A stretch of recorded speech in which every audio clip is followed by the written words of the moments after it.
Bienvenue au Centre international des conférences de Al Morabitoun. Voilà, nous sommes précisément à Nouakchott, en Mauritanie. Donc, le pays accueille, donc, comme vous le savez, le 31e sommet des chefs d'État et de gouvernement du continent africain. C'est le sommet de l'institution panafricaine, l'Union africaine.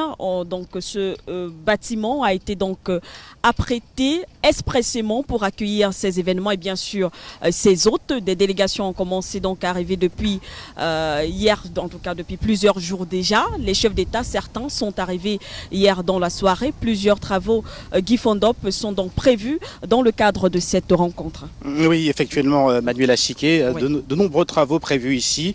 D'ailleurs, ces travaux se déroulent depuis le 25 de ce mois de juin, donc depuis plusieurs jours maintenant. On Oui. a particulièrement suivi les 28 et 29, la 33e session du Conseil exécutif de l'Union africaine, qui est l'instance des ministres des Affaires étrangères, qui, ici, dans la capitale mauritanienne, se sont penchés sur l'ordre du jour qui devrait être proposé aux chefs d'État après leur arrivée ici dans la capitale mauritanienne.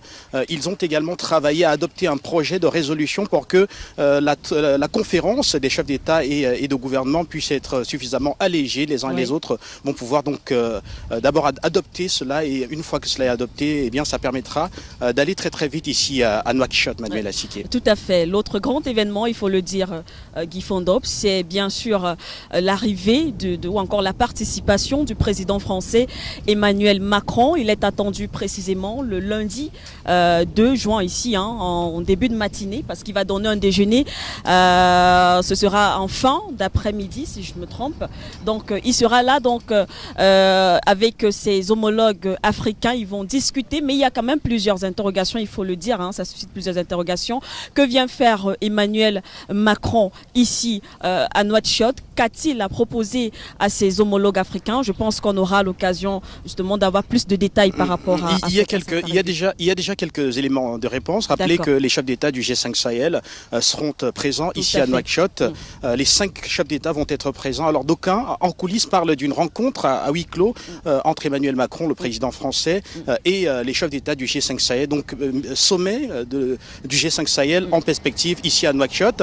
Mais d'aucuns également parlent du président français qui voudrait ici davantage sensibiliser ses pairs du continent autour de l'engagement de la France sur le terrain dans la lutte contre le terrorisme, et rappeler, Manuel Assiquet, que le chef de l'État français repartira s'envolera vers le Nigeria, principalement Lagos, où ce sera d'ailleurs la première visite d'un chef d'État français là-bas sur place. Tout à fait. Alors il prendra part justement à un événement culturel, nous dit-on.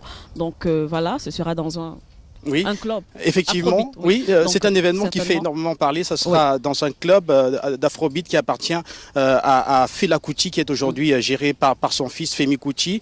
C'est le Screen.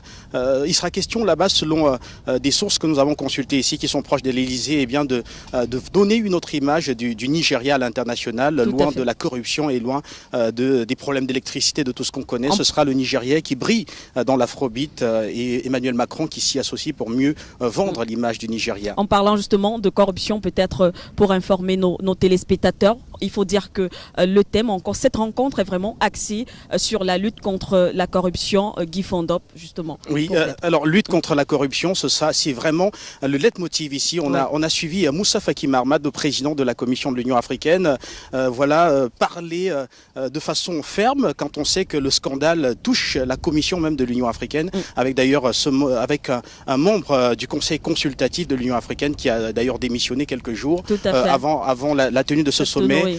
Et donc, ce sera vraiment à bâton rompu la lutte contre la corruption. Cette année a d'ailleurs été cette année 2018 et l'année de la lutte contre la corruption à l'Union africaine. Donc, forcément que cela influencera énormément les résolutions qui seront prises ici à Nouakchott. On aura donc plus de résolutions encore, plus d'informations par rapport à ces différentes rencontres et des conclusions tout au long de ce sommet.